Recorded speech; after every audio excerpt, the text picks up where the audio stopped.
जय श्री गणेश। हरे कृष्ण। हर हर महादेव। नमस्कार बंधुओं। शांताकारं भुजगशयनं पद्मनाभं सुरेशं विश्वाधारं गगन सदृशं मेघवर्णं शुभांगं लक्ष्मीकांतं कमलनयनं योगी विद्यानगम्यं वंदे विष्णु भवभयहरं सर्वलोकैकनाथनम।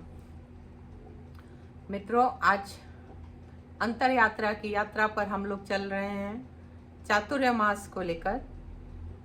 जैसा आप सभी को ज्ञात है, आजकल चातुर्मास चल रहा है और हमारे शास्त्रों में इसका वर्णन है कि चातुर्मास जब भी चलता है उसमें कोई शुभ कार्य नहीं होते हैं। जैसे शादी ब्याह नहीं होता है, गृह प्रवेश नहीं होता है, कोई शादी ब्याह की बातें भी जल्दी नहीं करता है, कोई नया बिजनेस स्टार्ट नहीं होता है। तो सोचने वाली बात यह है कि आखिर ऐसा क्यों शास्त्रों में वर्णित किया गया है। क्या भगवान विष्णु वास्तव में इन 4 महीनों के लिए योग निद्रा में चले जाते हैं? क्या वास्तव में भगवान सो जाते हैं? इस पे एक छोटा सा प्रयास है मेरा, जो मैंने अपना चिंतन मंथन किया कि ऐसा क्यों कहा गया है। मैं उन सभी गुरुओं को, सभी को प्रणाम करती हूँ। उन सभी गुरु जिन्होंने इस चीज़ को वर्णित किया है, उनसे क्षमा याचना भी चाहती हूँ। लेकिन अपने बात रखने का हम सभी को अधिकार है। मैं भी रखना चाहती हूँ आप लोगों के सामने, और आप लोगों के विचार जानना भी चाहती हूँ कि मेरी बात से आप लोग किस हद तक सहमत हैं। असहमत हो तो भी लिखिएगा, और सहमत हो तो भी कमेंट बॉक्स में प्लीज़ ज़रूर लिखिएगा। बंधुओं, जब ये शास्त्रों की रचना हुई उस समय शहर नहीं था। उस समय गांव हुआ करते थे, बहुत छोटे छोटे गांव हुआ करते थे। गांव में कच्चे घर हुआ करते थे, झोपड़ी हुआ करती थी। गांव में कोई कंक्रीट की सड़कें नहीं थी, कोई चौड़ी सड़कें की तो बात छोड़ दीजिए। बहुत पतली पतली मिट्टी की पगडंडियां हुआ करती थी। कोई मिट्टी के भी कच्चे रास्ते में भी चौड़े रास्ते नहीं होते थे, सिर्फ पगडंडियां हुआ करती थी जिससे गाँव में लोगों का आवागमन होता था। उस जमाने में जब हमारे ऋषि मुनियों ने, संतों ने देखा कि जब बरसात जब शुरू होती है, जो इन चातुर्मास का नाम दिया गया है क्योंकि इसमें बरसात बहुत होती है, कहीं ज़्यादा कहीं कम, लेकिन बरसात होती ही होती है। तो हमारे ऋषियों ने देखा कि गांव में इतना लबालब पानी भर जाता है, गड्ढे भर जाते हैं, खेत भर जाते हैं, तो किस तरीके से कोई अनहोनी न हो, इस पे शायद रोक लगाने के लिए उन्होंने इस पे बहुत चिंतन मंथन किया कि किस तरीके से आम जनों तक अपनी बात को पहुंचा सके, आम जनों को समझा सके।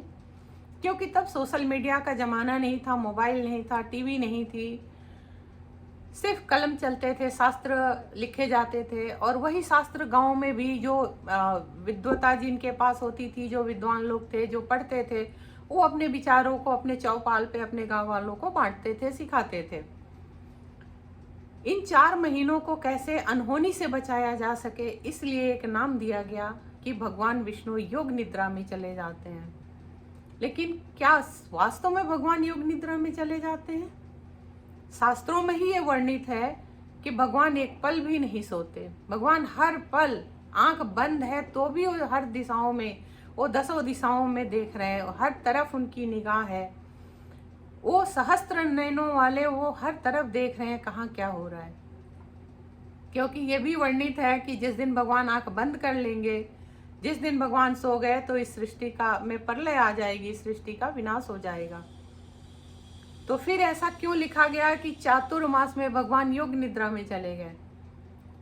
अगर एक पल भगवान के आंख बंद करने से इस सृष्टि का समापन हो सकता है, इस सृष्टि खत्म हो सकती है, तो 4 महीने यदि भगवान सो जाएंगे तो सोचिए क्या होगा। तो आम जनों के दिलों में ये बात पहुंचाने के लिए, उनको समझाने के लिए ये तरीका निकाला गया होगा उस समय, ऐसा मेरा अपना मत है। और इस वजह से ही चातुर्मास को कहा गया कि कोई शुभ कार्य नहीं करना चाहिए।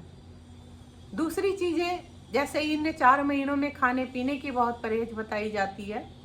जैसे तमाम चीज़ें हैं, दही नहीं खाना चाहिए, बैंगन नहीं खाना चाहिए, उड़द की दाल नहीं खानी चाहिए, सरसों तेल भी बहुत शास्त्रों में कहीं कहीं वर्णित है, नहीं खाना चाहिए। अरहर का दाल भी कहते हैं नहीं खाना चाहिए। तो इसके पीछे क्या लॉजिक रही होगी? इस 4 महीनों में बारिश की वजह से मौसम में नरमी बनी रहती है, कभी नमी है, कभी उमस है, कभी गर्मी है, कभी तेज धूप है, कभी बहुत बारिश हुई तो हल्की सी सर्दी जैसी भी है।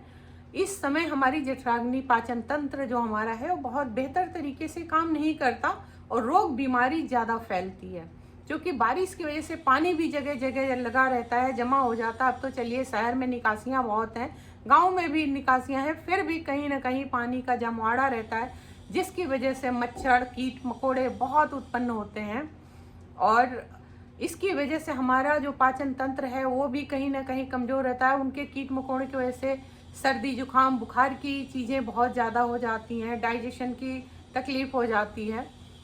तो इसलिए इन सब चीज़ों को परहेज बताया गया कि नहीं खाना चाहिए, ताकि हमारा पाचन तंत्र सही रहे, हम स्वस्थ रहें, हम बीमार ना हो और हम बेहतर तरीके से अपना काम कर सकें। हमारी जो पाचन तंत्र है वो भी स्वस्थ रहे, सुरक्षित रहे। हम इस स्वस्थ रहेंगे तो हंसते मुस्कुराते रहेंगे, खुशहाल रहेंगे और हम बेहतर शायद कुछ कर पाएंगे, क्योंकि बीमार आदमी कुछ नहीं कर पाता है। बीमार आदमी सिर्फ अपने कराहने में ही गुजार देता है।